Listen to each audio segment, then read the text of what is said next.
You're listening to For the Republic, a love letter to Star Wars animation.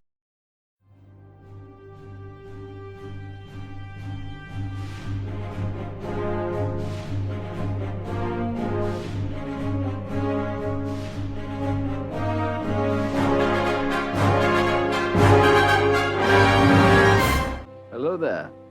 Hello, everyone, and welcome to our Mando recaps here on For the Republic, a love letter to Star Wars celebration. It is Andrew and Don back here once again to talk about Chapter 22 of The Mandalorian, titled Guns for Hire. But because it's a big week here for Star Wars, and Star Wars Celebration is just around the corner. As a matter of fact, it will have started by the time this episode airs. For all of our friends in the UK, Don included, although he is not lucky enough to be there this weekend, unfortunately. But we'll be doing a preview of sorts of Celebration to start the episode off. We're just going to be going over the big panels, what we're really looking forward to, and then obviously we'll meet back here early next week to recap Celebration in all of its glory. Just some housekeeping right off the bat. We did mention that we were going to have a Bad Batch Season 2 review episode up earlier this week. As you can tell, that has not come out just yet. We had we were all set for Monday, and then one of us backed, and then another one of us was not feeling good, and then everyone was just not feeling great on Monday. So we're going to try to push that to, I'm hoping, next week, but then we'll also have our Celebration recap episode as well. So you might see the Bad Batch episode come out like next weekend. We're not entirely sure yet. I was, for some reason in my mind, the fact that Celebration is also on Monday this week didn't cross my mind, because I was like, okay, we can do our Celebration recap on Monday, but I'm like, okay, we might miss some announcements. So if we do it on Monday, it might be like after the convention is concluded. But again, follow us on our socials at For the Repub on Twitter and at For the Republic Pod on Instagram and TikTok for further updates on when you will see these episodes. But for now, let's talk about Celebration. I am so excited. I'm hoping that it's not going to be like last year, fingers crossed, and that we actually get to see some of the big panels this year, because that was, let me tell you, that wasn't fun. That wasn't fun at all. That was a major bugbear, really. Like, because I get maybe they were thinking of like the exclusivity thing, but it also just kind of sucks for the fans who just like couldn't be there either because of like circumstance, cost, or even just the COVID of it all. So it would be nice to for like everyone to be able to kind of partake really beyond just like airing trailers. Although I'm assuming we will get some trailers for stuff. Like, we're probably gonna get an Ahsoka trailer, because they had that sizzle reel ready at the last Celebration. It's the next project, I think, other than Skeleton Crew, so we could get a trailer for both of those, which would be kind of fun, since we've got the Lucasfilm Studio Showcase opening up. That's going to be I assume as well that we hopefully will get some other announcements, because we're sort of getting to the midpoint now of the announcements that came out of Celebration. We've gone through season 1 of Obi-Wan, hopefully more just the first season of Obi-Wan. Like, you can probably tell, like, we're both huge Obi-Wan fans here on the pod, and we're both crossing our fingers for like a season 2 to come out, because like Ewan McGregor said he wants to do it. I personally think they've already started like production on it, and he's just like, he's doing what he did the first time. He's like, oh no, if they want to do it, I'm happy to do it. I haven't heard anything, but it's up to them if they want to do it. And it's like, yeah, I see you, Ewan. I remember the last time you were doing that kind of shtick, and look what happened. Suddenly we had a whole series of Obi-Wan Kenobi. So fingers crossed, history's repeating itself there. Yeah, so looking through these panels, the first big one obviously is the Lucasfilm Studio Showcase, which has kind of been the big one the last few years. It says Lucasfilm's current crop of live-action filmmakers will be joined by special guests to discuss the many current and upcoming Star Wars adventures, including The Mandalorian, Andor, and more. So this is where I think we're going to get the big announcements of the weekend, or at least the really big ones, because last year this time we got the Skeleton Crew confirmation, we got an Andor trailer, We got some stuff on Obi-Wan. We got a Mando season 3 trailer. This year, we know we have a couple shows in the pipeline. Ahsoka, Skeleton Crew, obviously. I think we could see something for the Acolyte because I don't believe it has a dedicated panel for that series. No. We know that's coming. I think next year is the official date for it. So I think we'll get something for Acolyte. But also, we do know that the rumor for months now has been we're going to get confirmation about our next live action films during it. Probably this panel is when we can expect them. So, yeah, we know that Damon Lindelof isn't attached to his project anymore, but we do know that they've replaced him. I don't remember who the writers were that they hired, but I do know that they've worked on some good stuff. So I'm excited for that. And that is the one that I am like, that is going to get announced. I think we're gonna get that in the December 2025 slot, and hopefully they bring out Daisy Ridley. That is my, if you asked me 2 months ago, I would have said I'm 99% positive she's going to show up. Now I'm back down to probably like a 70%, just because I think a lot of the talk about it has died. But I'm still really looking forward to it, and I think that one is going to be huge. Our first post Rise of Skywalker content in a big way, and I'm really looking forward to it. Oh, me too. I really am hoping that Daisy Ridley does show up. That would be just an awesome way to cap off the studio showcase. You've got like a preview of all the other stuff, presumably, trailers for the upcoming stuff, maybe another announcement or two, because there's been rumors as well of like another spin-off, a female-centered spin-off with that Bryce Dallas Howard will be handling. Please. But oh my God, please. Like, I don't know if that's wishful thinking on the fandom, like myself included, but yeah, given what we're about to discuss, like later on with Mando, I feel like, give her own series. Like she clearly, like, when she's cooking, you know what I mean? So like, I'd be really excited to get an announcement about that. Like, cause the Rise of Skywalker or TROS, it's very much like it has caused something of like a lot of like, division in amongst the fandom, like in a similar way to like The Last Jedi, except of course that a lot of that was like caused by like fan baity nonsense and trolls and just all manner of unpleasantness, whereas like Rise of Skywalker just divided opinion because a lot of the decisions were like considered questionable, of like, oh well, I'm not sure if that was the best way to follow on from then everything. But it would be really nice to have a new film that comes out post that, and I feel like that would provide a sort of healing for the fan base and also for like fans of the sequel trilogy, because aside from like the vague allusions to it in Mando, it's so far kind of like the prequel era for when the sequels were on, in that it's getting somewhat underserved at the moment, and we kind of like, it would be nice to have a new project come out that actually kind of like moves us on from like all of the like negativity that surrounded the Rise of Skywalker. I'd like to point out Stephen Knight is the writer that has been reported to take over from Damon Lindelof. Ooh. Which, I know there was some consternation in the fandom, but like, this isn't necessarily something new for Star Wars film projects. Like, we all know about like The Force Awakens. Michael Arndt was originally attached to write the story before J.J. Abrams then came on board and rewrote the story with Lawrence Kasdan. So, that there is kind of a precedent there. It's neither good nor bad. It all just depends on the finished product and how much time they're allowed to work on it. I believe he did Peaky Blinders. So he did work on Peaky Blinders. So that's very good. That's really great. Yeah, because if it had been like the director of a lot of Peaky Blinders episodes, I might have been concerned because of the Robin Hood movie that was helmed by him. But like, that's not the case here. I know a lot of these. I'm looking at his screenwriting credits. Some of them are for me, but a lot of them are very impressive. So I think we're still going to be in good hands. I know the director, who I believe worked on Miss Marvel, I want to say, is still attached. So there's still some continuity in that department. So I am still very much looking forward to that movie. And they're making it seem as though there's going to be multiple films announced. And I don't even know if we should bother. I don't even know if we should bother predicting that because that's going to be We tough. still have Taika's movie as well, don't we? Yeah, Like we Taika's have movie is still Taika's- moving ahead. I Like he's know even saying he Feige's might want to and Patty star. Jenkins got shelved for now. I do which- still hope they make Rogue Squadron. 'cause R.I.P. it's Rogue just like, Squadron. I hope someone picks it up.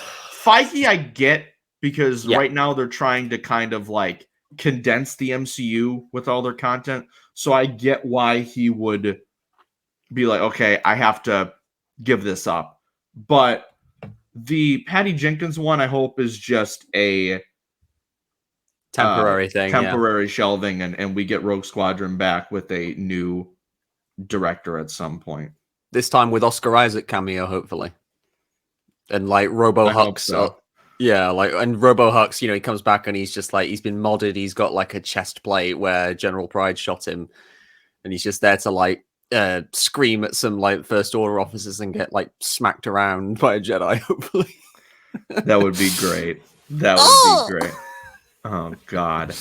I'll never not find the slapstick with Hux in The Last Jedi funny. It always makes me laugh. Domhnall Gleeson is just like, he's mastered the kind of pathetic slapstick squeal. It's just brilliant. But I think the other things that we can probably assume we're gonna get is Skeleton Crew trailer, I think, or at least a full cast announcement, because we do know that that's supposed to come this year unless they pushed it. But this is live action, so I don't think we'll get anything on Bad Batch season 3 at this panel. I do think they have a dedicated panel for the Bad Batch. So Skeleton Crew, potential for more shows being announced, and Acolyte, I think are the big ones there. But we could spend probably a whole show remembering this or predicting this panel. There is also an Ahsoka panel. Yeah, there's an Ahsoka panel and there's a making of Andor season 1. I don't think we're going to get anything on Andor season 2. I just think it's too... Well, Diego Luna and Tony Gilroy are going to be there. So we might get some like sizzle reel stuff for season 2, because they are filming it now, but I think it's too early for a full trailer. Because maybe some casting announcements as well. Maybe, but that's probably going to be late next year. Probably. And I don't know if they're too ready for it just yet. And there's also like a panel on Star Wars production design, like London Calling, designing Star Wars productions in the UK. That'll be fun. Amy Ratcliffe's hosting that with Lee Sandelas, Kevin Jenkins, Jake Lunt Davis, and Glyn Dillon. They're all like behind the scenes people, and it's just like a look at all the design work on the UK production. So like Solo and Rogue One. So that'll be really fun. And also, as you mentioned about, want to shout out Friday at 5 to 6 on the university stage, from Staples to Stitches, cosplaying from books and comics. A lot of my friends are involved in that panel. So if you're there, make sure you check that one out. And I think they're going to film it. So we'll see. Yeah. And there's also going to be that Padme panel as well, I believe. That's going to be fun. That is being hosted. I can't remember who's involved in it, but it's a bunch of people I follow. And there was that awesome panel about Rey at the last celebration. Yes. That where you had Maggie Lovett involved, and also Molly Damon. I'm terrible at remembering names sometimes whenever I go on a record. But yeah, all these awesome people. So that's going to be really fun. To talk about Padme. Padme's not gotten a lot of love lately on the live action side of Star Wars. Like her name has often only ever been alluded to, so it'd be nice to like shine some light on her for a change. All right, so a little technical difficulties there, but we were talking about the Ahsoka panel, which Dave Filoni, Jon Favreau are going to be there, and special guests for a look at the upcoming Disney Plus series Ahsoka. So obviously they don't say who. They don't say who. I mean, we can assume Rosario. We can assume Rosario Dawson will be there. It is her show. I think this is where we're going to get the announcement that Mary Elizabeth Winstead is playing Hera, which, by the way, I watched Scott Pilgrim for the first time the other day, and I am now incredibly excited for that casting because Ramona Flowers is the new love of my life. Now Scott that I have Pilgrim rules. that movie It's is so good. awesome. The first I love 15 it so minutes I much. watched it, I was like, what the fuck am I watching? And then I was like, wait, no, this is amazing, actually. It was like a quick, like, boom, there we go. Oh, it's just so good. Like top to bottom. I think we'll get the trailer here. We definitely are going to get some of Natasha Luberdizio as Sabine, because I don't know if Mando is going to give it to us at this point. But we will. I thought it was going to be this episode. I honestly did, but we'll talk about that when we're done with I'm not mad, but yeah, I'm not mad. We got Jack Black instead, which is a very acceptable substitute. Mandalorians. I saw him and I was like, "There's no fucking way that's Jack Black." And then it zoomed in. I'm like, "Oh my god." And I just had to take a second. And that was even before I saw Lizzo, and I was like, Yeah. what the hell I is know. going on? I was like, that's not Lizzo, is it? And then I was like, Christ, the fuck are you on right now? But I was I don't know what you're smoking, but I'd like to try some because that's awesome. Sir Grogu in all his glory. But yeah, this panel, I think we're gonna get a trailer. We'll probably get, if not a full-on release date, like a estimated time of when. Yeah, probably. She did hint at it being in the fall, Rosario Dawson, so that's possible. But like, as to guests as well.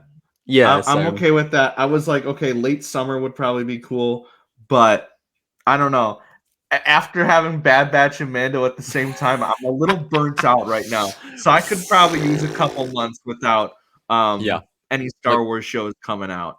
Yeah, but I actually am hoping David Tennant could put in an appearance as a special guest, because we know Huyang is involved, and there was that rumor that like Christopher Lloyd was going to voice Huyang, and I'm so glad that didn't pan out. But like, if they recast Huyang and don't bring David back, that would be gutting, especially not just because I love David Tennant and I always enjoy seeing him in stuff, and I love the personality he gave Huyang. Pardon me. But also the fact that, like, he won an Emmy. This is an Emmy-winning voice performance that he did. So it would be. I don't see Lucasfilm just like looking at him and going, "No, we don't want no Emmy-winning performance." Exactly. Out of here. Yeah. But more cast announcements would be great. Yeah. I mean, we know Hayden Christensen is going to be in the series. And we know he's at Celebration. Whether or not he shows up at this panel or not, I am not sure. Fingers crossed we get something with him and Ewan. But we'll probably be at the Obi-Wan panel. Yeah. And I don't know if they want to blow the reveal that or the first appearance of Anakin and potentially Obi-Wan in this show at the panel. They might want to save that for the episode. So I'd love it if Ewan showed up as well, because like if Ewan showed up and they say he's in it, I'll lose my shit. But we'll see. They both just walk out in their Clone Wars armor, and we suddenly understand. Oh, that's why they didn't wear it for the Kenobi show. It's like, oh yeah, it's in the one that Ahsoka's actually in. Got it? Because we were all like, are they gonna have Ahsoka like a younger version in Kenobi? And that's when we all were thinking, the girl from Spider-Man: Homecoming, whose name I always forget. That Laura Harrier, yeah. She always got attached as being young Ahsoka. So maybe she'll show up in this series, because there are the rumors that there's going to be some time jumping in the show. But I am excited with the first 4 episodes. Yeah, I am more excited about Ahsoka than I was a month ago. I'll say that now after the Zeb appearance in Mando last week. So let's see. That should be a fun panel as well. Oh God, please! Steve Blum, just come out, say it once, and I'm good. And maybe we'll get Aman Esfani showing up as Ezra. But again, that might be cool. That might be a reveal for the show as well. Yeah, and they've already confirmed that Thrawn is on the way as well. So maybe we'll finally get a casting announcement about Lars. Thrawn. Maybe get him. You have to have him, man. You have to. Yeah, I mean, I'd love to see him back, but I wouldn't I'll be interested with any other pick they would go with, as long as I say as long as it isn't Benedict Cumberbatch, but to be honest, I don't see them going with Benedict anyway, and I just feel like I don't want to be judgmental because I know he would probably turn in a good performance as Thrawn. It's just it's something of an obvious choice, and it would be nice to see another actor. Yeah, Tom get Hiddleston just popped in my head, but I just don't think his like charisma fits Thrawn. He's not Yeah. it's like Thrawn's not a Loki type character. No, Like he's so, like he's not theatrical. He's very kind of like reserved, and that's like his whole thing as a character. Like he's got charisma, but it's very restrained charisma. Like his whole thing is restraint, and that's what makes him both And fascinating and a little terrifying. Obviously, Tom can do more than Loki, but I just can't picture him not like doing the Loki smile at one point during the show and just taking over the whole scene. So we'll see. That's a cursed fan cast that I just came up with, but it's all right. The next big one is the High Republic panel, which we know there's going to be a whole slew of authors that are going to be there. Hopefully, we get some more tidbits on Phase 3.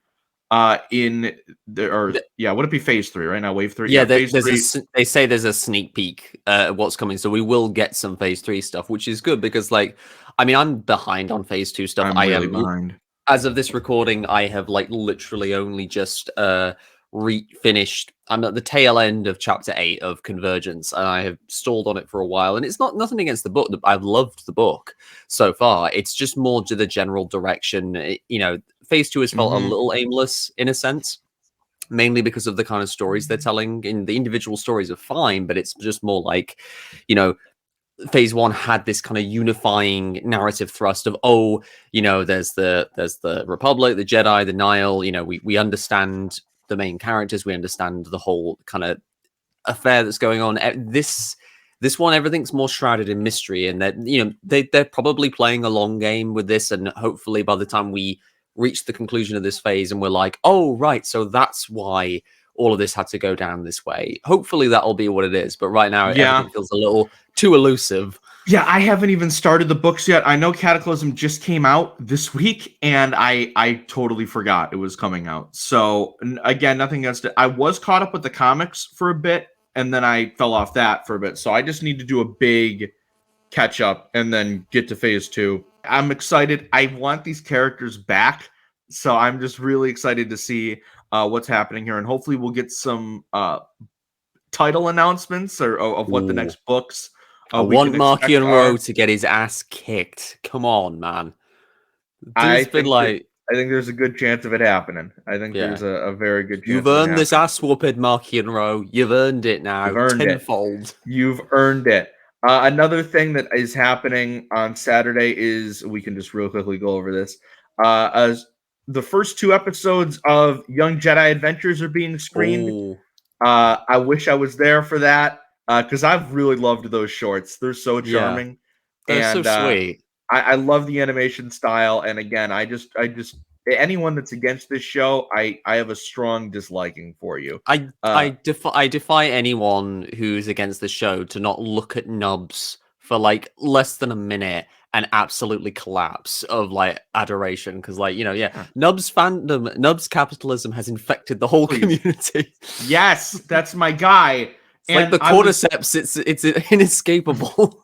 And it was like, because I posted a little rant the other day about how Star Wars TikTok needs to die. And like that will be something if the app gets banned, I will be completely okay with that going away. Because I've seen so many people on TikTok, and TikTok only shit on the Young Jedi Adventures Jedi Temple Lego set that got leaked, because it's like, who are these characters? What the fuck is this? I'm like, I want you to just never have access to the internet ever again. Just stop it. I cannot wait for the day where I can say the words the sequel trilogy and not get death threats from random 14-year-olds. Oh my God. But speaking of something that won't get you death threats from random 14-year-olds on TikTok, the Clone Wars 15th anniversary panel, another one I really, really wish I was there for. Dave Filoni, Matthew Wood, D. Bradley Baker, Matt Lanner, James Arnold Taylor, Amy Ratcliffe is hosting it. Need to be here for this. this was because the one of my favorite panels when I went in 2019 was the Clone Wars Season 7 panel. That was incredible, getting to see everyone united together again. I'm excited for this, man. I hope this one is getting live streamed because I want to watch it, or at least be able to catch it later because I am unfortunately working the whole goddamn weekend. But again, we love Clone Wars here. We started the podcast to talk about Clone Wars in its chronological order. So maybe if we can get D. Bradley Baker to be like, oh yeah, and a certain podcast is about to get to season 2, which will never happen. But if it does, if someone brings like, yeah, I was listening to this show and they were talking about the Ryloth arc, I'll be like, I'll pass out right then and there. But no, there's going to be some good stuff coming. I love these Clone Wars reunion panels, and the fact that it's the 15th anniversary is disgusting to me because I remember seeing the first movie in theaters on opening weekend, and you're telling me that was 15 years ago. That's same. Insane. That's insane. I went to see it in the cinema. Like I didn't care that it was like just it wasn't technically episode 7 of Star Wars. I didn't know what the fuck was going on. I was like, how are these characters alive? Because I was 10 at the time, but I didn't care. It was a seminal moment that we got to revisit a year ago on this podcast talking about the Clone Wars film. This one, it's at the Galaxy stage, so real quickly I'll bring it up. Villains of the sequel trilogy, that will be pretty interesting. But how can there be any villains, Don? I thought they were retconning it. So I'm confused.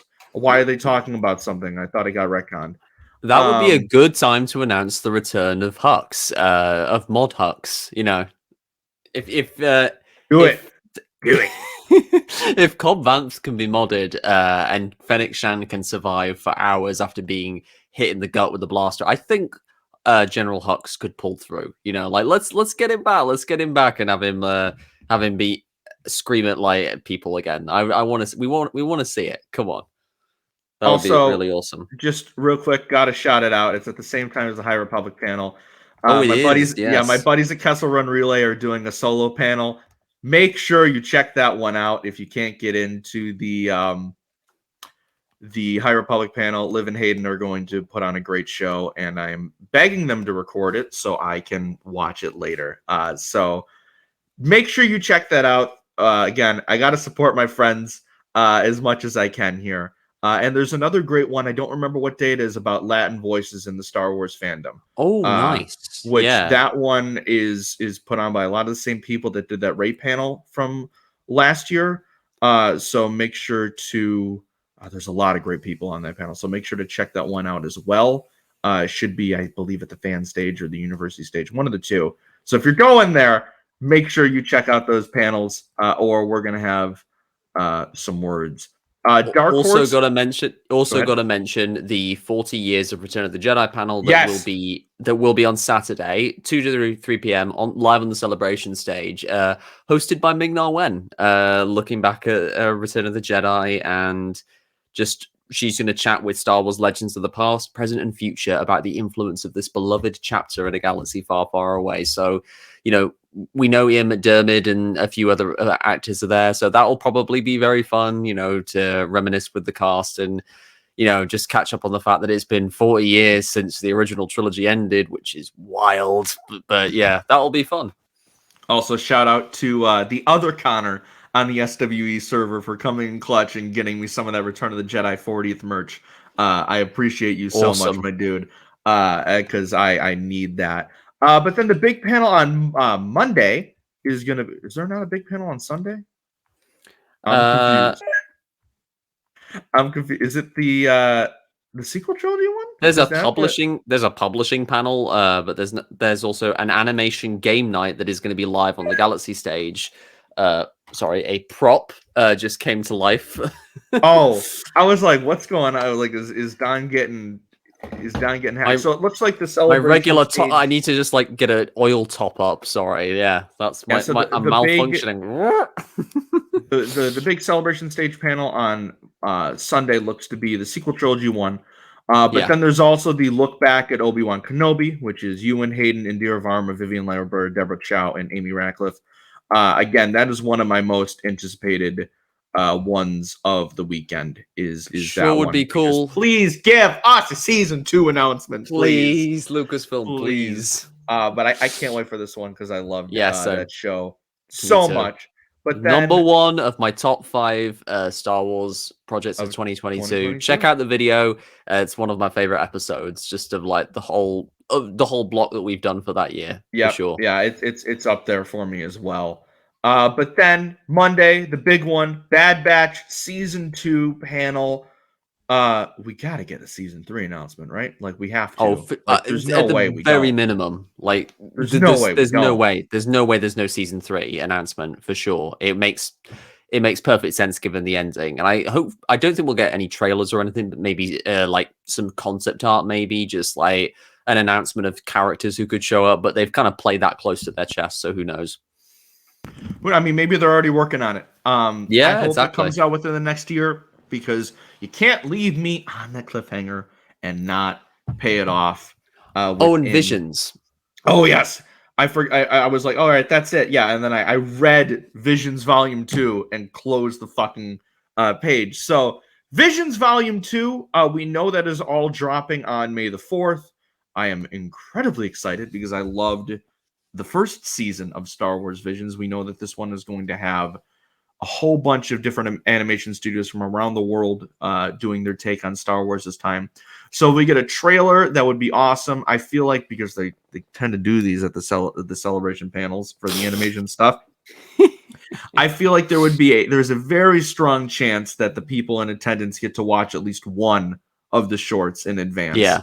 So I think they're launching in May as well, the shorts. So that'll be fun. Yeah, they start May the 4th, I think. I think they're either all coming out on May the 4th or they're starting it on May the 4th. So that would make sense. We're not completely off the hook from our recaps for the next couple months. We'll do something for Visions, that's for sure, because we can't not talk about it because it is in fact Star Wars animation.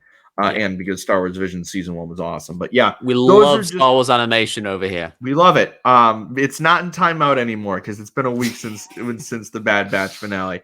But yeah, those are just a sneak peek of some of the big panels at Celebration. We will be talking about it in some way, shape, or form. I'm going to try to do a live stream on Sunday night. But then Monday, we're definitely going to talk about Celebration, and that'll be up for you guys sometime later in the week. So look forward to that.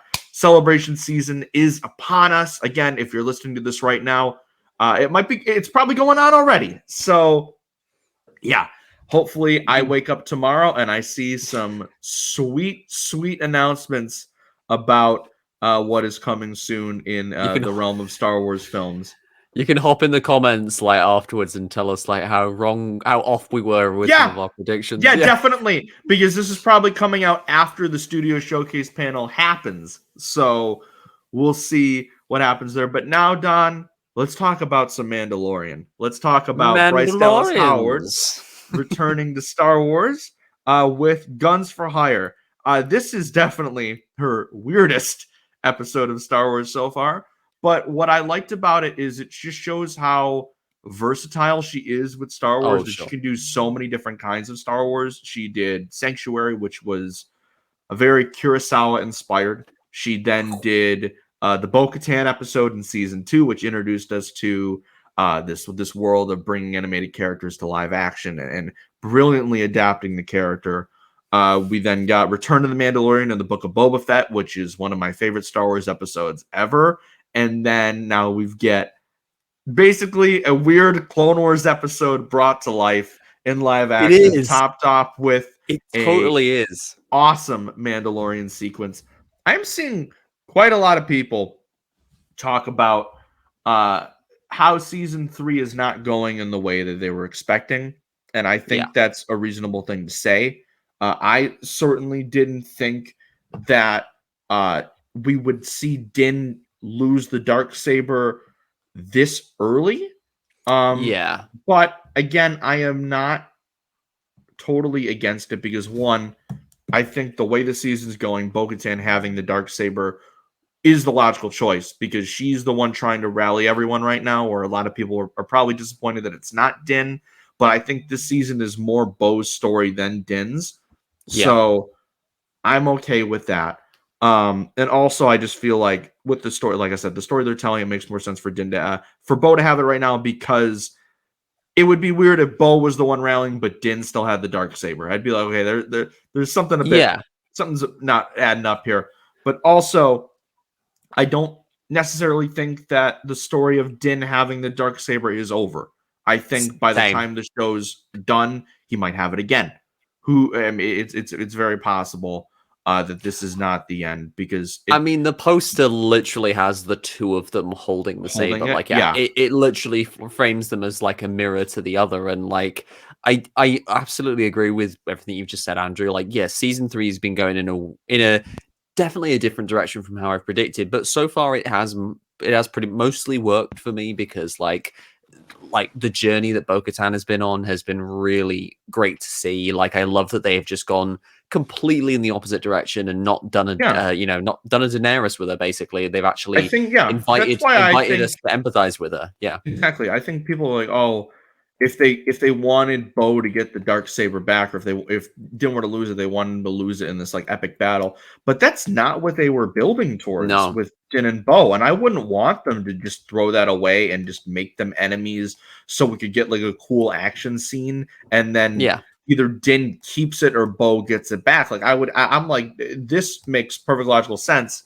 And I do have a when theory Din about what they're said the doing whole with it. thing of, I was disarmed by this person, I'm like, oh shit, yeah, you're right. Yeah. Like I it all love that he made sense. manipulated the rules. Like, that's Yeah, great. Like, it kind of shows how they are both like, and this is we'll obviously get to like the other parts of the episode, but what's really good about this episode is for all the wackiness that goes on, we do see Din and Bo both kind of go through this subtle arc throughout the story where both of them are improving the other. They are literally making each other better. Like, they are teaching each other various forms of diplomacy, how to engage with people, and you see by the end, like Din basically, turning to Axe Woves and all the other Mandalorians. Oh, spoiler, Axe Woves is in this. oh yeah, But that's the yeah. cold open. But him basically showing up and saying, him basically just taking the dark saber and going, actually, yeah, technically, I got disarmed. What do you say to that? And they all just go, well, technically, yeah. Like, it just kind of, I love how stupid it made them all look, because of the fact that, like, Mandalorian, the whole rule following thing that the Mandalorians are following, I feel like it's often being highlighted as intentionally stupid, because it's meant to show how their traditions are holding them back. Like, literally, they have Axe Woves, like, say to Bo-Katan, but according to our ways, which is just the most childish thing It's so to come back stupid. to her with. Like, after It's Bo so stupid. gave this incredibly impassioned speech about like how legitimate Din is as a Mandalorian. Like, the fact that he doesn't have any Mandalorian blood is like, irrelevant. It's bullshit. He is just as much of a Mandalorian as any of them. And it's not necessarily because of the creed necessarily, because that will hopefully evolve, which is, I hope, is what we were seeing really with the exchange between the Armorer and Bo-Katan. But like, Din's devotion to the ways of the Mandalorian, it shows how, like, it just shows like his commitment to that is what has inspired Bo-Katan, not the covert itself, not the Children of the Watch themselves. It is Din's commitment to the ideals of the Mandalore, and like, his care for that, his sheer faith in that, in the fact that that's who he's meant to be, that has inspired Bo all over again, and now has like pushed her, despite her reluctance, to become the leader, to unite all of her people. I don't think that, like you said, this is the end of her wielding the darksaber. I actually like that they're probably going to share it, because I feel like this is like so much of the cinematography and the shot composition, episode to episode, is reinforcing the image of the three of them together. Din, Bo, and Grogu. They're becoming a clan of three. So I kind of get the sense they will share it together. I mean, I think it'd be really cool if, like, aside from like sharing it, they actually build a new dark saber, even like maybe make a twin to counter it. Like, you know, that would be an awesome thing. Like if they both co-rule Mandalore together, and you know, it's probably not going to happen. They'll probably go in a different direction. But I just love it if, you know, they to symbolize the new kind of reforging of Mandalore's, like, you know, the new ways of Mandalore. They actually forge a new saber out of Beskar, and you know, it doesn't have to be a black lightsaber. It could be a white lightsaber to like just symbolize the duality, and then you'd have like Din with one lightsaber and Bo with another. You know, you'd have like there could be like the twin son of Mandalore. That would be pretty cool. That would be really sick. I'm a big fan of that one. But we can real quickly talk about the opening of this episode and just showing how weird it was. Yeah. Last week we were like, you know, I don't think we've ever seen any non-evil Quarren in Star Wars. Bryce was listening. She heard that and she was like, we're gonna have like that. Yeah, I don't know if evil's the right one, but we have this weird Romeo and Juliet thing going on with a Quarren and a Mon Calamari. And I can't believe it's taken us this long to see that. I know. And then Axe Woves and Costa Reeves show up, which again I was excited to see both of them again. I would grab my Costa Reeves Black Series that's over there, but I'm too lazy, so we're not going to do that. But again, I got so excited seeing them again, and getting to see that they're like mercenaries for hire now, or guns for hire, if you will, because that's the name of the episode. And I thought it was going to focus on them at first, but then we see that they show up at the beginning and then they show up at the end, and it's a Bo and Din story there. Again, very like, this is definitely something you'd see in Clone Wars, right? But also like it's that Mandalorian thing of like, what if we have a Quarren and a Mon Calamari that are like in love, but it's giving problems to their kingdoms, so someone has to come in and steal them away. But then we get to Din and Bo showing back up, and they head out to Plaisir 15 or Space Epcot, which is, I think, the better way to describe it. Where they've been, that's brilliant. They've been recruited. They're trying to get Axe Woves' crew back on Bo's side to rally all the Mandalorians together. Did we miss something last week? Because we were both like, it's kind of weird that Din's not going on this journey with Bo. Yeah. And then Din is on the journey with Bo-Katan. Yeah, it's like right after the episode ends, was he just like, wait, no, I'm going with her? Like no, we're going with you. Like it's either he did or Grogu just like pushed him into it and said, you know, we're not, Mama's not going off on her own, is she? Like, we're coming with her, right, Pappy? And then he's like, okay, yes, like if you really want to, and he's like, Grogu's like, yeah, but you want to too, right? And then there's a pause, and he's like, yes, yeah. I have to bring up actually, because we, you know, the last thing I'll say about the opening, aside from just how like nutty it is and how wacky it was to have like a Mon Calamari and a Quarren involved together in a romantic relationship, like the casting is also hilarious. So I'm going to revive a segment. Oh, is it back? Who Watches back, baby? Yes! I'm reviving Who Watch for this episode of The Mandalorian. So the Quarren who captains the ship, who by the way has a really sick chair, you know, that doubles awesome, as like a swimming pool. So she is voiced by I'm pulling the actress's name up now. I think her name is Christine Adams. Yes, Christine Adams. So her film credits include Batman Begins, and she's also was in the Black Lightning CW series, but she also appeared in the first season of the revived series of Doctor Who back in 2005. She played a character called Kathika in an episode known as The Long Game, which is also a wacky episode. It has Simon Pegg in a guest role and takes place centuries in the future on board a giant space station that broadcasts fake news. So it was very ahead of its time, that episode. I would absolutely recommend checking it out. And it also contains the worst companion in the whole of the revived series run, Adam Mitchell. When you watch the episode, you'll understand why. But yeah, hate him. Not a single person, I think, in the Who fandom likes him. But anyway, and as for the Mon Calamari, he's voiced by Harry Holland, Tom Holland's brother, which is just so funny to me. That's amazing. It's just so hilarious to me. Amazing. He Because could like, I'm I pretty got sure into Star Wars before you did. Tom was like, I still haven't watched Empire Strikes Back, so It's I like, don't what is care. this? Is it an old movie? What is this? It's like they gave me a Palpatine minifigure, but I haven't even got to this guy yet. I don't know what this is. He shoots lightning out of his hands or something. I don't know. They just gave me this guy. I'm supposed to care about him. Yeah, it's like this is. I don't know what that is. But they're like, okay, we got to meet the Mandalorians, and they're like, actually, no, you have to go meet the government, the people that rule Space Epcot. And who is it? It's first, like we said earlier, it's freaking Lizzo and Jack Black.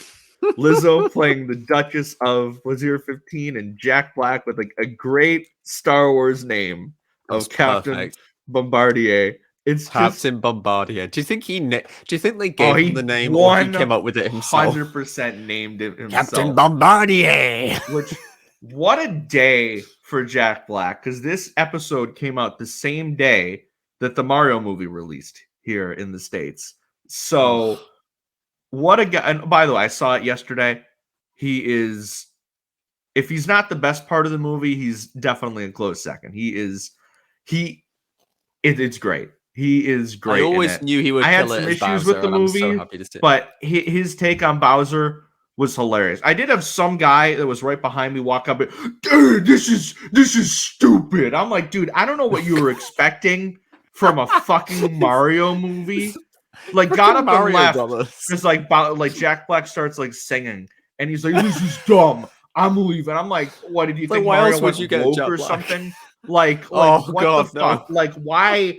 You're seeing a Mario movie. It's not a serious franchise. I don't know what you were expecting, my dude. The dude literally must have walked in thinking he was getting a feature-length version of that SNL skit with Pedro Pascal. Like, probably. Seriously. And it's an Illumination film. Like, I don't know what you were expecting. Mario. You must have expected it. But the movie was pretty fun. I would definitely check it out. If you're a fan of the games, there's a lot of Easter eggs in there, because there are Easter eggs in Mario, but there's not in Star Wars. Or in no Andor. Easter eggs, My bad. And definitely no bricks or screws. No bricks. But it was a fun movie. But Jack Black was awesome. And then he shows up here, and I'm like, you gotta be fucking kidding me. I was like, because I was like losing my mind. Like, not only on Twitter, but in the Discord, I was like, wait, is that fucking Jack Black? and I'm like, and it's perfect. I also loved how, keeping with the themes that they've been setting up this season, they have him be a member of the New Republic amnesty program, and we get to see a bit more of the flaws of the system, where obviously he seems a bit more redeemed than, say, Elia Kane. But we do, because of the restrictions that are put on them, they're not allowed to have any type of like enlisted military on the planet, because he was ex-Imperial. We don't know what he was. I'm assuming he wasn't like a Tarkin level figure or something. But no, he was a lower ranking person. I would imagine he was probably among the same kind of ranks as the two bumbling Imperials that we see in the first season of Rebels. Like, because he's a captain, but like, I mean, I kind of would love if he showed up during Bad Batch, maybe. Like, you know, maybe we see him. Like, I don't think he'll appear in Andor, funnily enough, because I know Jack Black can do serious, but I just feel like his character is just like not that kind of character is just not going to be able to fit in Andor unless it's for like 2 seconds. No, this is the type of Jack Black character that if he broke out in song at any point in this episode, I wouldn't have been shocked. Yeah, with a magnificent beard, I must add. The beard game was strong with this one, yeah. And we obviously have to talk about Lizzo. Yeah, Lizzo was great. Lizzo looked amazing. Like the holographic, like lotus-like thing behind her outfit, the train as well. That looked amazing. And I loved her interaction with Grogu. How, you know, like when she offered him like a snack and he just flips into her arm. That's brilliant. I just laughed. I laughed my head off like the space. Yeah, I don't even know what to call it. It's like croquet, whatever the fuck it was. Croquet. Yeah, croquet with space armadillos. Like it was totally like, again, like weird George Lucas Clone Wars episodes brought to life here. this is going to be George Lucas's favorite episode of The Mandalorian. Oh, Like yeah. I feel like Dave Filoni showed it to him, and he's like, you know, you didn't have to get me anything for my birthday, but you know, I thank you so much. George This is my shit right here. George is probably pissed he didn't think about casting Jack Black in the Clone Wars. He's like, oh, son of a bitch, like, beat me to it. I have seen some people like say about like, and I understand people like, you know, having an issue if like these particular castings took you out of the episode. Because, I will admit, the first thing I said to my friend was, there are some guest appearances in this episode, and it feels as though they threw like had a dartboard of a bunch of random celebrity names, and they threw a dart, and the first 3 names that came out is who they'd have in the episode. Like, they're so weird, and it is a bit distracting because it's like, I do love the grandiose, weird, pulpy nature of the characters, but again, I don't see them as anything more than Jack Black and Lizzo. Christopher Lloyd, it's a bit different. But yeah, because he's more of an actual character. Was a character actor, as well. Yeah, like, exactly. So but I do feel like, you know, but it was fun. Like I can't lie to you. I had a great fucking time with it. Oh, me too. And we've mentioned how this episode feels like a Clone Wars episode brought to live action. So, like, I do feel like if these particular characters had showed up in a Clone Wars episode, there wouldn't be any kind of like, oh, they took me out of the narrative thing. So it might just be the whole nature of like, because it's live action and you can see them more recognizably, then it is a little bit distracting, but only momentarily, because I feel like they have their place in the narrative, and the fact that they fell in love despite their different backgrounds, like, you know, it's a nice kind of like more lighthearted boost after the more negative side we've seen of the New Republic and the former Empire, the Imperial Remnant. But also I feel like it kind of sets up a theme here, because we had the star-crossed lovers at the start of the episode. We have the Duchess and Captain Bombardier, and then we have this pairing between Bo and Din. It's like it's getting stronger. Like, you know, I felt a little bit on the fringe with the whole Din Bo thing. I think it's looking likelier and likelier the more we go on. Really, like they because there's agree with you. Like their whole dynamic, like they've got a whole back and forth now. They're like a proper pair. That, you know, they have like banter and stuff. You know, they even have that good cop bad cop thing. So I can see this developing, working off of each other in fight scenes and everything. So but they are recruited to basically fix a droid problem throughout the planet, because these droids are also being given a second chance, like the theme with the amnesty program, because they are reprogrammed separatist battle droids, or a lot of them are Imperial droids as well.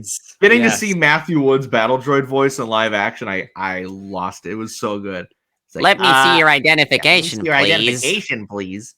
Oh, it's just, you know, just gives you a good feeling. Or like the reaction when Din was just kicking the B2s. Oh my god, it was great. that is my highlight for Din Djarin. Not that he's not done anything awesome the whole season, but just it's so hilarious. It's like the scene in the Will Smith iRobot scene where he's going along this line of robots, just shooting them to try and get a reaction. It's just hilarious.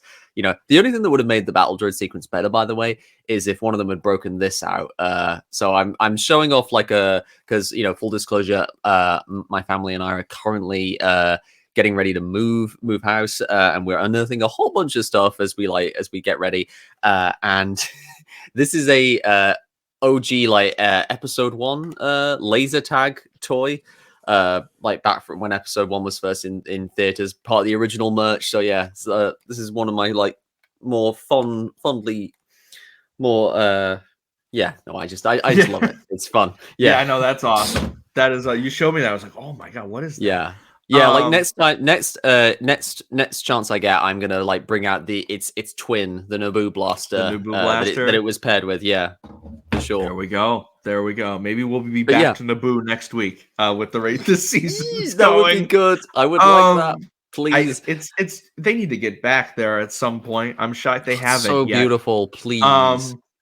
But they're basically like, okay, you got to figure out why these droids are malfunctioning, so they don't have to get all shut down or all reprogrammed, because, you know, the citizens, they like having the droids around. They don't want them like wiped out, because they basically get to live a life of leisure and the droids do all the work for them. Yeah. Which again, it's trying to say something, but who knows what the fuck they're trying to say. A little bit of setup there. A little bit of setup there.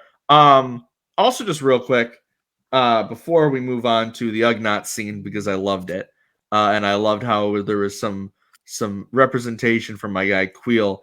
The fact that the New Republic still uses chain codes, which I technically we did know this in season 2 of Mandalorian, because Boba Fett did show his chain code, but I had that because like we've learned more about the New Republic and how much they fucking suck this season. So when they're like, all right, please show your chain codes and like identity of the Coruscant Accords, I was like, I want this fucking thing. Next time I watch The Force Awakens, when Hux's speech is going on and we see the black, I'm just gonna be like going like this. Like it's supposed to be a sad scene. I'm gonna be like, that's what you fucking deserve. But yeah, the fucking Ugnaught, idiots. we get one Ugnaught that kind of looks like Mr. Incredible's boss from the first Incredibles movie. Like that's all I was thinking of the first time is it's Wallace Shawn in the Incredibles. We're supposed to help our people, Yeah. starting with our stockholders, Bob. Who's helping them out, huh? But they I just we can real quickly talk about this scene, but I just loved how one, it is kind of odd that Din is all of a sudden in the droids I don't like him thing, when like for 2 seasons it's been like him slowly getting over his resentment towards droids, and all of a sudden he's back at you can't trust droids. I mean, I get it, because like these aren't just any droids, these are like separatist droids, and I feel like that's kind of like flaring. And the B2 ones are the ones that killed his family. So exactly, like I kind of wish they had acknowledged that. Like that would have been nice if he had like maybe opened up to Bo and said, you know, one of these killed my parents and stuff like that. That would be interesting, but I suppose it would have slowed the narrative down. So hey ho. Yep. But like the Ugnaught scene, yeah. very good. Like I love the fact that all of them say "I have spoken." I thought that was just a Queel thing. I did a but little. when they use it, little squee as well when he said "I have spoken." We haven't heard that a whole season. And then when Din did it, I was like, "Oh, that brings me back." Of like the first week Mando aired, and everyone was saying "I have spoken." I was like, Remember when the Ugnaught said "I have spoken"? Yeah, that was times before the dark times, before the pandemic. Before the pandemic. Yep. But they basically give out some detail. We get introduced to Christopher Lloyd's character, who is like the security commissioner. Again, Commissioner Hellgate. Again, Commissioner Hellgate. Very Star Wars. So we get fucking Doc Brown in this episode too. They're just really throwing everything at us in a beautiful, beautiful way. And you can kind of tell this guy's suspicious, like a little bit right off the bat. Yeah, he has that whole speech about like how the citizens wouldn't know how to survive if we shut off the droids, and it's like even before we knew the full scope of what was going on, I was detecting resentment from that character. I was like, oh, that's interesting. But it's so wild to see Christopher Lloyd show up here. Like, you know, he's obviously a legend because of like, you know, just not just Back to the Future, but like so many other like screen credits, Who Framed Roger Rabbit, Star Trek, Give Me Genesis. So like, it's nice to see him there, and like they gave him a lot of like meaty Suburban exposition. Commando. Yeah, I wish he got frozen in this episode. Oh, they my could God. have used the line again. But we can now. One thing I got to say, because I saw some people criticizing the visuals of this episode, but it felt the most prequel era to me of anything I've seen. The droids look great. Yeah, the like droids look great, and then so did like the night area, like the. I love that place. It looked like Coruscant. Yes, it did. When they're running the street, like running on the streets as they're chasing after the rogue B2. It just looked like something I'd seen in the prequels, and I really enjoyed it. Exactly. To add more to that, a Clone Wars episode brought to life thing that I mentioned earlier. Definitely, but we see Din just kicking the freaking B2s. And then I will admit, this is the one thing that took me out of the whole episode, was just seeing the one B2 just running full speed, like through the city streets. I was like, I don't know. I was like, this is a little weird. But like, that's why the whole time I was like, this episode's fucking wild, man. I loved its goofy run as well with the It was- arms. It's just like, I mean, that's what's great. It's both goofy and a little threatening as well because it's so hulking and strong, and it's like throwing things at them as well. That was just really cool, and I liked how Din and Bo worked together. It was a fun chase sequence. And yeah, that awesome moment where Din just like crashes through the window and just tackles the B2, which absolutely gave me Attack of the Clones vibes when Obi-Wan just like yeets himself out of the window at that assassin droid that Zam Wessel had. That was just like, that was an awesome. I feel like this is Bryce Dallas Howard's love letter to Attack of the Clones and the absurdity that goes on in some of that a lot of the like noir mystery elements of this episode are straight out of Attack of the Clones. It's like, so yeah, for sure. It's crazy. Her Book of Boba Fett episode was like a love letter to Phantom Menace, and then this one is a love letter to Attack of the Clones. So that means we've got season... a Revenge of the Sith ode coming soon. Ooh. Oh no! Hopefully it's the Utapau stuff and the Battle of Coruscant stuff, and not the Heartbreak, not the Mustafar stuff or the Order 66 stuff. Oh boy. So yeah, they eventually defeated Bo with the awesome like double blaster shot, which is just such a great moment. I was like, there we go, that's amazing. But they bring it to the droid like autopsy place. Yeah. Oh yeah, the droid morgue. That was so cool. Was the droid morgue before the bar? It's after. It is after. Okay. They go to the bar. First. We finally get to see the Resistor, which is the battle droid bar that we saw in the trailer. Which threw me because I thought that was going to be how Din found the memory circuit for IG-11, but that's not the case at all. It was part of this story instead. Why do I get the feeling that we're just not going to go back? Oh, that's not going to get resolved until season 4. I don't think. I think they won't pick that up until season 4.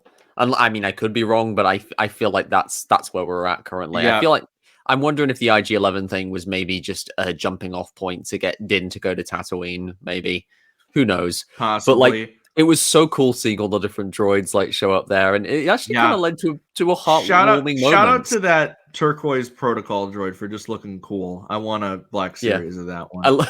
And also for having the best comic timing as well. When that turquoise, when they try to get up and leave, and Din's like, no one leaves, and then the droid just goes. It's just great turn. It's like, oh shit, he's got me. There were so many cool looking droids in this episode too. Like even just the really shiny black astromech, like at the beginning of the episode. Yeah, cool. It looked sweet. And then there were so many cool droids in this one. Din trying to like play bad cop with the bartender was great. And I did love this whole scene. It didn't take me out. I thought it was fun. But then they find out like, what are you doing? Yeah. And then we get that lovely scene. Sorry, I have to just mention the lovely moment where the bartender droid just says, you know, I mean, shout out to Seth Gable, who I believe did the voice for the bartender droid. There's just like this really nice, like, it seems the bartender droid seems really sassy at first, but then it has this moment of just like real sincerity where it says, you know, human life is so short. They don't ask that much of us. You know, it's the least we can do. And all the droids just start making noise. And I was just like, oh, this is like really touching to show how droids like care, like, and that's why I say this is George Lucas's. This would probably be George Lucas's favorite episode of this season, at least, if not the show in general, because like George has always loved droids. He always loves like exploring them as characters and imbuing them with the kind of emotion we see usually in humans, and to like see just how much, you know, despite how they're often mistreated in Star Wars, like to see how these droids, you know, want to embrace their second chance and they want to help the civilians here. It's just you know, it made me feel things. For sure. I did really like that scene. But then they find out that the drinks that they give the droids at this bar. I watched it with my family, and the instant comment that came to my mind was, "Oh, so that's it? They were all pissed. They just all got drunk. They all just got drunk and went on a bender. That would have been great. Oh, my head. That's what it ended up being. It's like, oh yeah, I had a wild. Did you have any of that Nepenthe last night? I had some, and it messed my head up, man. But then they find out that when they go to the morgue, They find out that the Nepenthe has been sabotaged with nanodroids. And again, George Lucas was loving this shit, probably. Like, you know, he wanted to do all the nano stuff, the microbiology stuff. Yeah. That was with the Ahsoka trial episode as well. There was a Exactly, big emphasis on nanodroids there, but they're able to find out that they were illegally brought into the planet, and through the usage of chain codes, which I guess set up that earlier scene where Din and Bo have the chain code scene, we find out that the person that brought these nanodroids to the planet was Commissioner Hellgate, and he gets revealed, and then we see him get angrily defend himself. He outs himself as a separate. Count Dooku was cut down in his prime. I was frozen, and just like great stuff like that. Yeah, and then Bo-Katan's just like, I'm having none of that. And then I press this button, and all these droids will become battle droids again. Boom! Just immediately gets like, he really fooled shocked. everyone, didn't he? Because he seemed he was. I feel like that's the clever thing with Christopher Lloyd's performance. He was laying it on a little thick with how old he was, and then he just suddenly gets up and he's like super quick on the draw with the button, but not quick enough for Bo. At least, nope. She just had enough of his sass about the Clone Wars and stuff. She's like, no, Count Dooku was an asshole. Yeah, it's like, no, I fought that fucker. Like, he was not. My whole crew wanted to kill that bastard. So then he's brought to the Duchess and Captain Bombardier, and we get to see Grogu with them again. And that's my favorite line from Jack Black as well, when Christopher Lloyd's like, this place is unrecognizable since he arrived, and then Jack Black just goes really like, you know, just such a great over the top way. I thought you hated me. Just for his whole delivery of like, everything he just kind of takes to an even more like goofy level. I just love it. Should we talk about that conversation between Jack Black and Commissioner Hellgate? Yeah, because he like it's what's really cool is that like it shows how the flip side, because you mentioned before about the New Republic and how we're seeing the flaws in a lot of their systems and how the amnesty program is like too much and not enough in how it deals with the Imperials. But we're also seeing the positive sides of the redemption, because, you know, Bombardier is clearly reformed, and they kind of set up a real nice bait and switch, because like obviously we all assume that Bombardier is going to be guilty because he's the former Imperial, and we've seen Elia Kane and how, you know, how dodgy she is, but like we actually get, you know, instead it's Commissioner Hellgate, and he's got this whole spiel about like, you know, he gives them the whole spiel about the Separatists, but then we see, oh, actually he does actually care about the Duchess, you know. He's sad that he had to betray her, but he has his whole ideology, and he doesn't want to forgive. He doesn't want to forgive, and he doesn't want to forget, and it kind of shows the downside of that. How you know, if you're not willing to accept redemption and move forward, then you can potentially sabotage like a brighter future for everyone else. So it's goofy.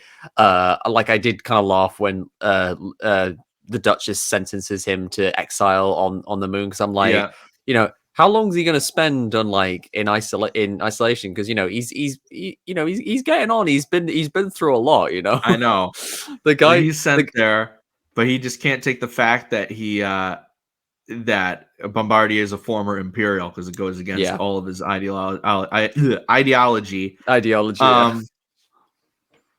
However, the dialogue writers we need to have a discussion, John. We need to have. I forgot. Yes. Stop with if this. That isn't the Quactor calling the Stifling slimy. It takes 8 years to say the line. Just stop already.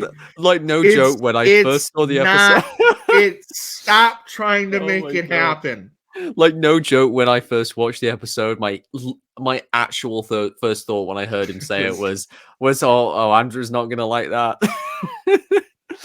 God damn it, Andrew's gonna have some stuff to say about this. I thought, I'm like, we've gone 5 episodes without it. It might not It might not be in the season. Maybe they heard it in Book of Boba Fett and were like, let's not do that again. My running gag was that they tried to sneak it into one of the Andor scripts, and Tony Gilroy looked at us like, I'm not fucking saying that, and then just scrapped it. But it's back again, and they need to stop. Just no, just it. I don't like it. So yeah, that's my little tidbit. Because it's like such a like it could have been such a powerful scene, and then he just it's like, oh, you're an Imperial, and it could have just been like, that's rich coming from you, but instead it's venison the clock they're calling the stiffling slimy. I'm like, what the fuck does that mean? Now I just want to see a quactor and a What is a stiffling, quactor and a stiffling? so we understand exactly know what how this is. slimy they are. Yeah, we need Is to that see the full slime. Make that a Vision season 2 Yeah. short, and maybe I'll like the line. But he's Put him exiled. put him in the Nickelodeon Awards. You know, like have that be the explanation why people get slimed. Exactly. Yeah. Oh, that's the stiffling. There we go. Maybe I like this line now. But he's exiled, and now that they are finally allowed to talk to Axe and his crew, and we get to see like it was so cool seeing this fleet, because not only do we get like the light cruiser that they commandeered last season, but we also get to see a bunch of the Mando gauntlets, loads of gauntlets, which was awesome because we see bows. And again, this purchase of Bo-Katan's the Mando starfighter that I did beforehand, when Clone Wars season 7 was coming out, I'm so glad I have it now, because it is so much richer after this season. But getting to see a whole bunch of them was awesome. Getting to see like this little like Mandalorian camp. And the Gazanti freighter as well from like the Heiress episode. That was really cool. Like it really feels like a proper fleet, which is just like awesome to see. And like it's definitely gonna be interesting to see like how that whole contingent of Mandalorians interact with the Children of the Watch, because like, you know, they're very different, cut from very different cloths, despite despite obviously both having worked as mercenaries, which is going to be interesting, because I feel like just as Bo is walking in both worlds, so too does Din, because you know he wasn't that dissimilar from this lot. He was a mercenary. He did bounty hunting, so you know he took on these kind of missions, still kind of does. So like I feel like he's going to be a good one of his roles is going to be helping to bring these two groups together, which I presume is going to take up some of the next episode, because I imagine Paz Vizsla at least might clash with a few of these characters. Oh, like, yeah. I imagine Paz and Axe Woves clashing a bit, which, you know, Axe Woves got a decent showing here. Like, you know, yes, he was kind of like he's definitely a mirror.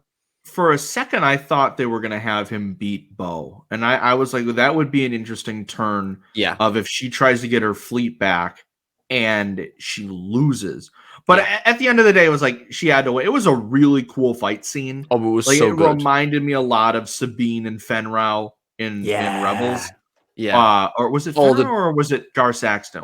I think she fights both of them, I believe. But yeah, the Gar Saxton one is more lightsaber heavy. But like the choreography was so cool. You know, they pulled out all the tricks, the wrist launchers. My favorite bit was when Axe knocks Bo off the gauntlet ship, and she just like she flips and like lassos him with the whipcord, and then rights herself with the jetpack. That was so cool. That was like yield. I was like, yeah. Yes, it was a good fight. It was really good, and it ended really strong as well, because you got that really cool like emotional, well, not emotional, but like heated exchange where Axe Woves is like, you know, you won't even take the dark saber from him, you know, like, and we kind of see exactly why her whole group left. Why they all just like deserted her, because it was solely because of the fact that she wouldn't take the darksaber from Din, that she clearly respected Din too much. Even then, even at like her lowest point, she still would not take the saber from Din. She wouldn't spill any more Mandalorian blood, because she's had to. No. And I love her rebuttal that, you know, enough Mandalorian blood has been spilled. And I feel like this whole scene refuted exactly the kind of worries I've had. Like the whole season has been doing that, but I loved that Bo we saw Bo defend Din, and we saw Din repay that by like handing her the saber by the end. It's a really, like we said about it at the start, but like it shows how far these two have come together and how much they've bonded, and how just how they are continuing to unite all of the Mandalorians. And as much as it seems like Din is like receding in the narrative and it's being given to Bo, I feel like that's intentional, because I feel like there is stuff that's building between them, and I feel like this, like you said, it's not the end of Din wielding the darksaber. So, and also there's more than one Mandalorian. This season has made that perfectly clear. I mean, she literally said, "Did you think your dad was the only Mandalorian?" So that's kind of been the mission statement. Always having her moment. I don't think that her role is going to be as big in. Hopefully, she still is co-star, but in future seasons, I don't think she's going to have as much focus as she has at the moment. So give her moment to shine, and hopefully she'll unite them together. I'm very interested in seeing where this keeps going as we get closer to them trying to retake Mandalore, and I'm very excited. We did spend a solid 5 minutes on this scene at the beginning, so I don't think we need to focus on it again. But it was a great scene. The one thing I'm interested in is, because it still seems like there's a lot of tension between Axe and Bo, even though Bo beats him. He has you're surrounding yourself with this zealot that's holding our darksaber, who isn't even a real Mandalorian. They have that conversation, and Bo is a great moment where it's like he's as much of a Mandalorian as any of us are. I loved that moment, which I loved that. It's like he took the creed, he bathed in the living waters.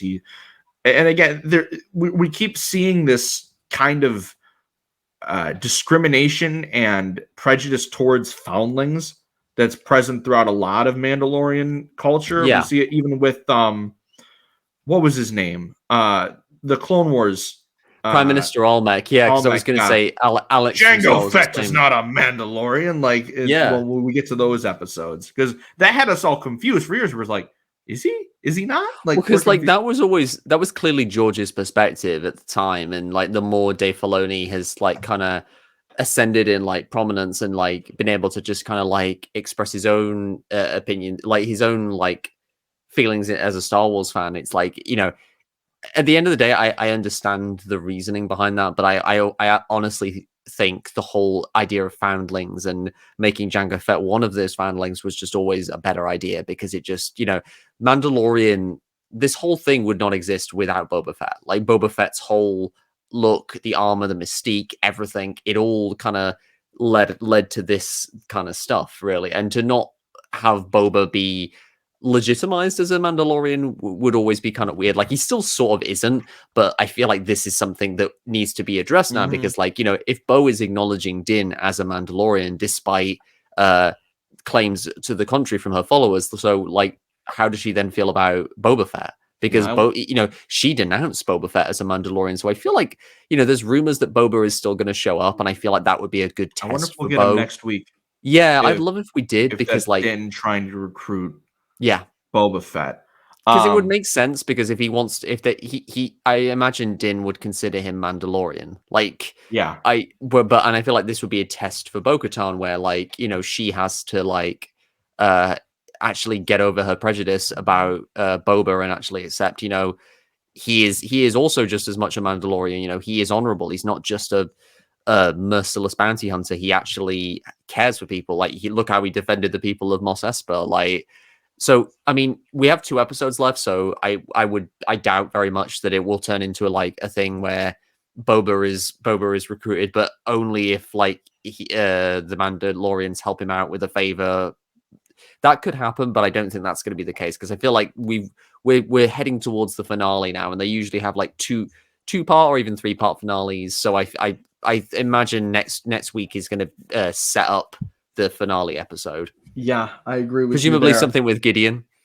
Presumably, he's got to show back up, because they had the tease last week about there being the Beskar that freed him, and then we got nothing on that this week. So we'll see. Maybe my weird Among Us theory turns out to be correct. I would love it if it was. That would be great. Like, just have one Imperial spy in the covert would be great. Like either group, if it's the Children of the Watch, or if it's like the mercenary, the night owls, that would be so cool. Like it Yeah, would that just would be be great. it would just be really awesome. The And it last would thing show I just want like to, yeah, sorry. go. No, you go.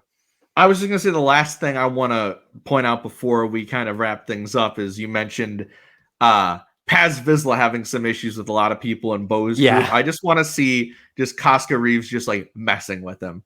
Oh Like my that would be God. hilarious. Well, we saw how she took on Boba and actually held her own, so I think Yeah. she could. I think she could take Paz Vizsla. I'd like to see the two. Like I was going to say about Axe Woves and Paz squaring off, but honestly, like yeah, Casca Reeves. I just feel like squaring she'd off against fuck, like Paz. just try to fuck with him, just to Oh, I think she'd kick his piss him ass. off. I mean, It if would she be can hilarious. hold her own with Boba Fett, I feel like because I'm kind of grown. Paz has grown on me mainly because of his look and the weaponry and stuff. But like I feel like he is kind of a blowhard. Like Yeah. like I feel like didn't beat him pretty quickly without the dartsaber, and I feel like Casca Reeves could do the same. Yep. But that final shot of Bo igniting the darksaber, I Sick. loved it. I was It like, was sick. yes. It was very similar to the Rebels shot, but I don't care. It was Yeah. still awesome. Exactly. And I'm looking forward to where this is going with the recruitment of all different kinds of Mandalorians. It's very exciting. So thank you for joining us for our bit longer than usual Mandalorian recap, but we did have to get our celebration preview in beforehand. As for our celebration coverage, just make sure you follow us on our social media. That's at For the Repub Pod on Twitter and For the Republic Pod on Instagram and TikTok. We should be posting pretty frequently about our thoughts there. And I'm going to try to do a live stream or two in between there, but I got a pretty busy weekend, so we will see on my part. Don, as for yourself, where can they follow you? Okay, so you can follow me on Twitter at Donovan Mead, where I've been a little absent from that for the last week, but I'm planning on watching the celebration streams and tweeting my thoughts as I go along. You can find me on Hive and TikTok under the same handle at Donovan McComish. You can find me on Instagram at Donovan_McComish, and like Connor and Andrew, you can find me on sweditor.ig.com. The site is currently undergoing some maintenance at the moment, so it's currently inaccessible. Hopefully it will be back up soon, but like just to like give you the breakdown, we write articles all related to Star Wars. My most recent article was speculating about Kenobi season 2 and where they could go with that.